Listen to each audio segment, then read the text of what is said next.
बिरजाभूषण सिंह पिछले 12 साल से कुश्ती महासंघ का अध्यक्ष है। वो दावा कर रहा है कि मैं राजपूत हूँ।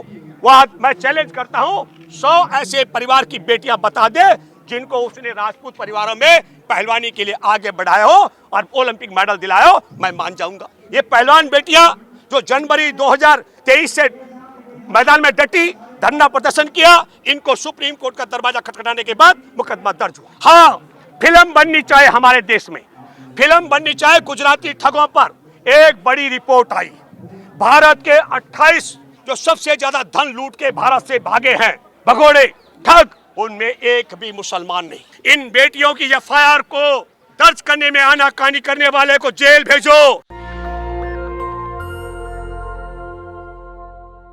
नमस्कार, मैं ज्योति यादव आप सभी का नेशनल दस्तक पर स्वागत करती हूं। आपको बता दें कि एक बार फिर से रावत जी हमारे साथ मौजूद हैं पहलवानों के मुद्दे को लेकर कि किस प्रकार से 16 दिन बीत गए हैं और 17वें दिन पर भी कुछ खास कार्यवाही नहीं की गई है।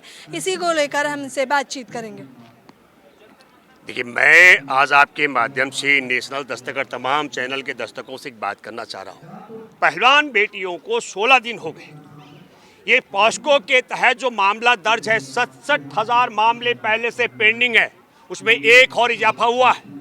लेकिन हमारे लिए और देश के लिए सबसे बड़ी रोचक बात, सोचने की और समझने की बात है, जो शिकायतें पहलवान बेटियों ने की है वो बहुत कम की है। घटनाएं उससे बहुत ज़्यादा है। एक बार आपने सुना होगा कि जहां बेटियां ट्रेनिंग करती हैं वहां रात को गाड़ियां लेकर जाते थे बिरजाभूषण शरण सिंह के आदमी और वहां से बेटियों को उठाकर ले जाते थे। ये बात भी पब्लिक डोमेन में है। लेकिन एक बड़ा मामला वो ये कि जो शिकायतें दर्ज कराई गई हैं उन सारी शिकायतों की सूचना बिरजाभूषण शरण सिंह के पास पहुंच चुकी है। और बिरजाभूषण शरण सिंह, मैं दावे के साथ मैं कह सकता हूं, एक एक शिकायत की काट देश के आला वकीलों के साथ मिलकर के कर रहा है। और मैं ये मानता हूं कि जिस दिन उसकी गिरफ्तारी होगी कोर्ट में, मुझे लगता है कि वह बाइज्जत बरी होने की ओर बढ़ रहा है। अन्यथा क्या कारण है? पॉस्को के तहत तत्काल शिकायत पर मुकदमा दर्ज करने का और आरोपी को जमानत न देने का प्रावधान है। वो किस लिए? क्योंकि वह बाहर रह करके सबूतों से छेड़छाड़ कर सकता है, वह सबूतों को नष्ट कर सकता है, वहां गवाह मतलब पीड़िता को धमका और डरा सकता है। इसलिए कानून उसको जमानत की इजाजत नहीं देता है। और यहाँ उल्टा हो रहा है। यहाँ तो कानूनी तौर पर गैर कानूनी तरीके से पुलिस उस पर गिरफ्तार नहीं कर रही है। तो अब हमारे को लगता है और सोचना और समझना चाहिए कि ये क्या क्या मामले हैं। बिरजाभूषण शरण सिंह क्या आरोप लगा रहा है? बिरजाभूषण शरण सिंह का बड़ा आरोप है कि एक ही परिवार के लोग ये पहलवानी के मैदान में कैसे हैं। मैं आपको पढ़कर सुनाता हूं। एक मीणा परिवार है राजस्थान का, उनके परिवार में 7 बच्चे हैं। उनके 7 बच्चों में से 5 भाई बहन जज हैं। कामाक्षी मीणा सिविल जज है सांगनेर जयपुर राजस्थान में, मीनाक्षी मीणा सिविल जज है दिल्ली में, मोहिनी मीणा सिविल जज है दिल्ली में, सुमन मीणा सिविल जज है जयपुर राजस्थान में, और निशित मीणा सिविल जज है द्वारका कोर्ट दिल्ली में। ये मैं इसलिए कहना चाह रहा हूं, आप सब लोगों के माध्यम से बड़ा आरोप लगाया जा रहा है। क्या कारण है कि जाटों की ही बेटी और फिर फोगाट बहनें और ये सब ही क्यों एक ही परिवार के हैं? हमारे देशवासियों, आप अपने हृदय पर हाथ रखकर कहिए, जो मेरी बात सुन रहे हो, कितनी माएँ ऐसी हैं, कितने पिता ऐसे हैं जो अपने बच्चों को, लड़कियों को पहलवान बनाना चाहते हैं? पहली बात। दूसरी बात, जो बेटियां जो अपनी बेटियों को पहलवान बनाना चाहते हैं उन सब को पिछले 12 वर्षों से वो सब झेलना पड़ रहा है, जिसके लिए साक्षी और विनेश फोगाट दोनों के दोनों यहाँ बैठे हुए हैं और उनके साथ बजरंग पुनिया और बाकी सब लोग धरना दे रहे हैं। तो जो परिवार हमारे भारत के, पहले तो बेटियों को पहलवान बनाना नहीं चाहते, जो बेटियां बनना चाहते उसके लिए बड़ी अड़चन है। ये 5 भाई बहन जज हैं, ये किसी सिफारिश से नहीं बने। इसी तरीके से विनेश फोगाट या साक्षी मलिक कोई सिफारिश से नहीं बन सकती है। मैं आपके माध्यम से दावा करता हूं, मैंने सुना कुछ लोग इसको जाति का जंग बना रहे हैं। कुछ लोग दावा कर रहे हैं कि ब्रजभूषण सिंह राजपूत है, इसलिए उसके साथ ऐसा किया जा रहा है। मैं आपके माध्यम से चुनौती देता हूं, ब्रजभूषण सिंह पिछले 12 साल से कुश्ती महासंघ का अध्यक्ष है, वो दावा कर रहा है कि मैं राजपूत हूं। वह मैं चैलेंज करता हूं, 100 ऐसे परिवार की बेटियां बता दे जिनको उसने राजपूत परिवारों में पहलवानी के लिए आगे बढ़ाया हो और ओलंपिक मेडल दिलाया हो, मैं मान जाऊंगा। ये कैसे संभव हो सकता है? इन सब चीजों के लिए हम सब लोगों को भी शंभू जी का एक बड़ा अच्छा जिक्र था। उन्होंने ये कहा कि हमारे देश की क्रोनोलॉजी को हमको समझना चाहिए। एक बात मैं इन सब के विषय में बहुत शिद्दत के साथ कहता हूं कि इनके कथनी और करनी में कितना अंतर है। जो लोग दावा करते हो, कर्नाटक में इन्होंने एक पढ़ाना शुरू कर दिया कि बुलबुल के ऊपर बैठ करके सावरकर देश भ्रमण क्या करते थे। अब इतना सा पक्षी के ऊपर इतना बड़ा सावरकर कैसे यात्रा करते हो, ये मैं इसलिए उदाहरण देता हूं ताकि हमको समझ में आए, हम गांठ बांध ले इस बात की ये कितना झूठ परोसने वाले हैं। मैं दूसरा जिक्र करता हूं इसी के साथ में कि बेटियां यहां धरने पर बैठी, जो मैं आपको देने वाला हूं। प्रधानमंत्री ने 3 दिन में 4 दिन में बलात्कारियों को फांसी की सजा की बात की, लेकिन 18 जनवरी से ब्रजभूषण शरण सिंह के खिलाफ यहां पहलवानों ने डेरा डाला था। तब भाजपा और ब्रजभूषण सिंह, नरेंद्र मोदी, अमित शाह कामयाब रहे। उन्होंने पहलवानों के बीच फूट पैदा की और कुछ पहलवानों को झांसे में लेकर के उस समय ये धरना खत्म कराया था कि 4 सप्ताह में पूरी रिपोर्ट आ जाएगी। ये जनवरी का हम जिक्र कर रहे हैं, फरवरी में रिपोर्ट आ जानी चाहिए थी। और आज आपके सामने मई है, ये धरने पर बैठे हुए हैं। तब इनकी कथनी और करनी में प्रधानमंत्री नरेंद्र मोदी को मैं चुनौती दे रहा हूं कि नरेंद्र मोदी के कार्यकाल में जो बलात्कारी हुए और जिन बलात्कारियों को नरेंद्र मोदी ने 3 दिन 4 दिन फांसी पर लटकाया हो, मैं चैलेंज करता हूं, मैं जय भाजपा बोल दूंगा, जय आरएसएस बोल दूंगा। रक्त बीज हमारे देश के अंदर है, उसके लिए जयकारा लगा दूंगा यदि नरेंद्र मोदी 2014 से लेकर अब तक बलात्कार करने वालों को फांसी पर चढ़ाए हो।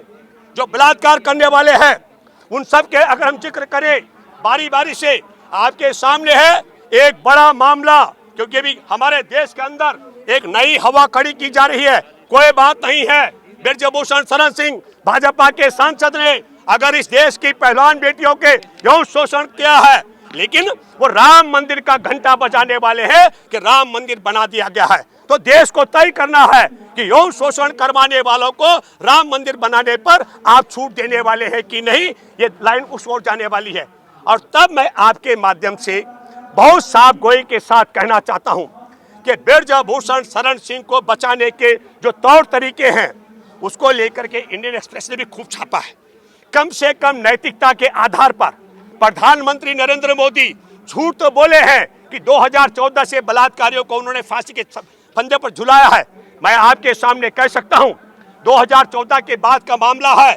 जो उन्नाव का इनका कुलदीप सिंह सेंगर सांसद था, उसकी पीढ़ी उस विधायक कुलदीप सेंगर ने अपनी चचेरी बहन जिसका बलात्कार किया उसको मुकदमा दर्ज कराने के लिए योगी आदित्यनाथ के ऑफिस यानी भवन मुख्यमंत्री आवास के बाहर आत्मदाह करने का प्रयास करना पड़ा। तब उसके मुकदमे की सुनवाई हुई थी, तब दर्ज हुआ था। हमारे देश में ये पहलवान बेटियां जो जनवरी 2023 से मैदान में डटी, धरना प्रदर्शन किया, इनको सुप्रीम कोर्ट का दरवाजा खटखटाने के बाद मुकदमा दर्ज हुआ। एक इनका गुरु है संत चिन्मयानंद, जिसने राम मंदिर के चंदे पर जो 1400 करोड़ रुपए का चंदा इकट्ठा हुआ था उससे कॉलेज बना रखे हैं। और कॉलेज बना करके वो वहां की बेटियों से, गरीब बेटियों से अपने नग्न होकर के मालिश कराता। वो सब भी आपने उसके शब्दों को, अल्फाज को सुना होगा। ठीक उसी तरीके से जिस तरीके से ब्रजभूषण शरण सिंह ने भी कॉलेज खोल रखे हैं। तो क्या ये कॉलेज इन्होंने शोषण के लिए खोल रखे? मुझे लगता है इसकी भी जांच पड़ताल होनी चाहिए। और देशवासियों को कैसे भटका जाता है। संसार में एक राज्य है जहां के सबसे ज्यादा स्वास्थ्य कर्मी दुनिया में काम करते हैं, उसका नाम है केरल। इन्होंने एक स्टोरी बनाई साहब, केरल में 30,000 हिंदू परिवार की बेटियों का धर्म परिवर्तन करके दुनिया में भेजा गया है। मैं आपके माध्यम से फिल्म बनाने वाले को चुनौती देता हूं, उस फिल्म को प्रमोट करने वाले भाजपा संघियों को चुनौती देता हूं, अगर तुम अपने बाप की औलाद हो 100 ऐसे परिवारों की सूची सार्वजनिक करो जो केरल में हिंदू थे और उनका धर्म परिवर्तन किया गया है और वो लोग प्रताड़ित किए गए हैं। ऐसे 100 लोगों के नाम आप उजागर कीजिए। ये ठीक उसी तर्ज पर जिस तर्ज पर कश्मीर फाइल इन्होंने बनाई।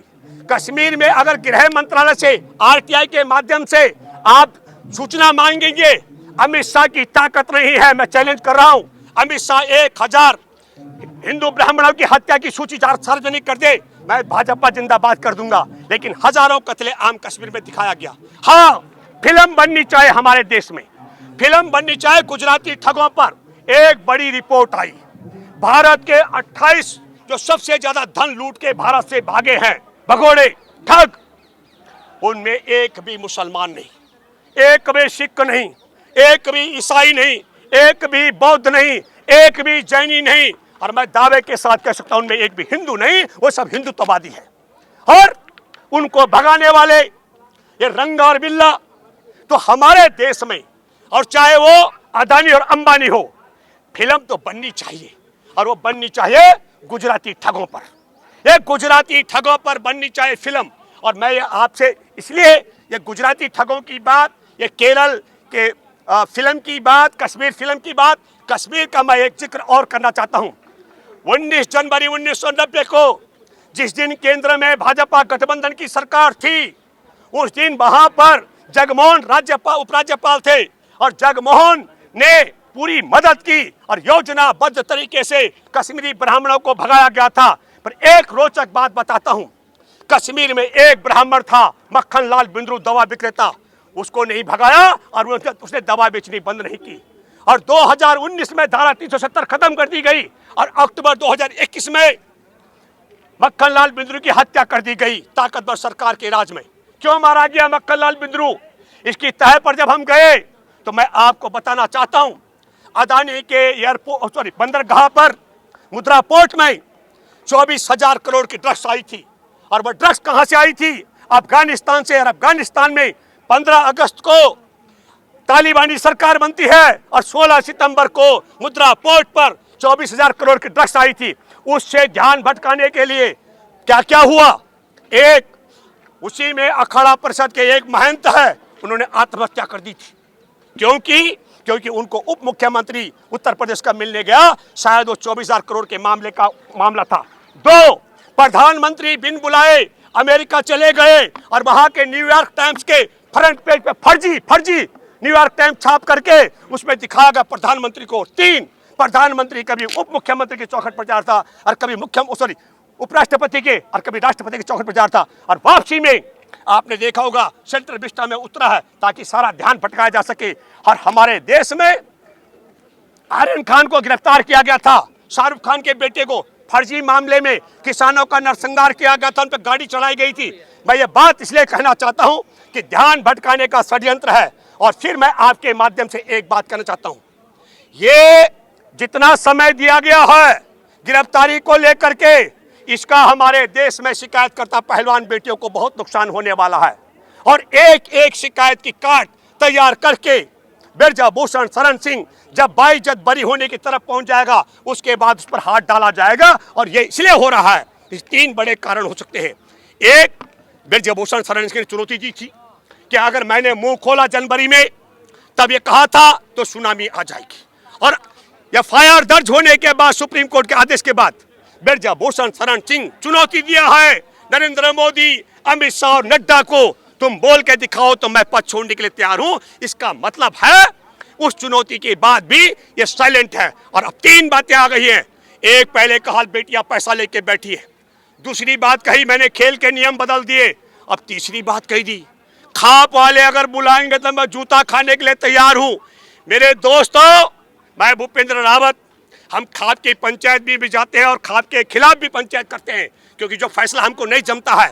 लेकिन हमने कभी नहीं कहा हम खाप की जूता चप्पल खाने के लिए तैयार हैं, क्योंकि वह अपराध किया है, और इतना बड़ा अपराध किया है, वो जूता खाने के लिए तैयार है और कहता है कि मुझे जूता मार दो, और जो यौन शोषण के मेरे पर आरोप लगे, इनसे मुझे माफ कर दो। मैं अपील करता हूं सभी खाप के प्रधानों से, आप सब कुछ करना, पर ब्रजभूषण शरण सिंह को चप्पल मार करके माफ मत करना। इसने हमारे देश में गलत परंपरा शुरू कर दी है। हमारी जो बेटियां आगे बढ़ रही थी, और एक परंपरा थी हमारे देश में, पहले पहलवानी में बेटियां नहीं उतरती थी, और जब शुरुआत हुई है तो ये उनका यौन शोषण करके रास्ते को अवरुद्ध करता है। और आखिरी बात मैं कहना चाहता हूँ, इन बेटियों को यहाँ पर बिठाने की ताकत एफआईआर दर्ज होने के बाद नरेंद्र मोदी के मुख्यमंत्री ये अमित शाह की ताकत नहीं है।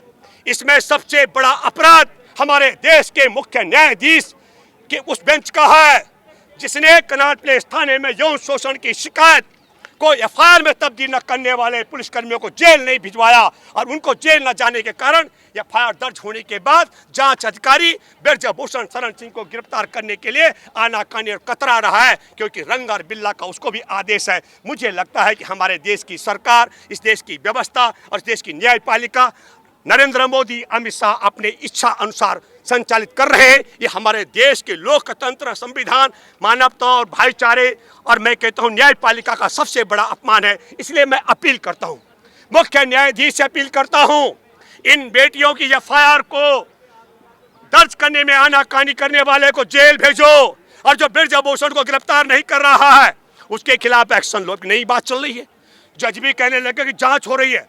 67,000 मामले पेंडिंग है। पॉस्को के तहत सब लोगों की पहले गिरफ्तारी हुई और बाद में जांच हुई। इसका मतलब है या तो सुप्रीम कोर्ट में बैठे मुख्य न्यायाधीश कहें कि पॉस्को एक्ट में कमियां हैं, पहले जांच होगी फिर गिरफ्तारी होगी यौन शोषण के मामले में भी। तो फिर मैं आपके माध्यम से कहना चाहता हूं, मुकदमा दर्ज होते ही आज तक शिकायत पर यौन शोषण की शिकायत लेके जो थाने पहुंची है उसको तत्काल मुकदमे में तब्दील करने का काम जिन पुलिसकर्मियों ने किया है, या तो मुख्य न्यायाधीश उनको दंडित करो अगर ये अपराध है तो, और अगर उन्होंने कानून संगत काम किया तो जिन्होंने गैर कानूनी तरीके से एफआईआर दर्ज नहीं की उन्हें जेल भेजो। और दूसरा, पॉस्को एक्ट के तहत मुकदमा शिकायत सुनकर मुकदमा दर्ज करके तत्काल आरोपी को जेल भेजने का काम जिन पुलिसकर्मियों ने किया, अगर वो अवैध है तो मुख्य न्यायाधीश आप उनको जेल भिजवाओ पुलिसकर्मियों को। और न्याय संगत काम उन्होंने किया है तो जो अब पॉस्को एक्ट के तहत ब्रजभूषण को गिरफ्तार नहीं कर रहे हैं उस पुलिसकर्मी को जेल भेजने का आदेश करो। ये अपील मैं आपसे करता हूं और आप लोगों से अपील करता हूं, इसको इतना ज्यादा वायरल कर दो ताकि रंगा बिल्ला से लेकर और सुप्रीम कोर्ट में बैठे मुख्य न्यायाधीश जो धृतराष्ट्र की भूमिका में है, संदिग्ध भूमिका में मैं दावे से कह रहा हूं, उनके घर तक, देर परिवार तक भी ये जाना चाहिए और कोर्ट तक भी जाना चाहिए। धन्यवाद। जय हिंद, जय जवान, जय किसान, जय संविधान। नेशनल दस्तक की आपसे गुजारिश है कि अगर इसको बचाना चाहते हैं तो नेशनल दस्तक को सब्सक्राइब करने के लिए रेड कलर के सब्सक्राइब बटन को दबाएं, फिर बेल आइकन की घंटी दबाएं।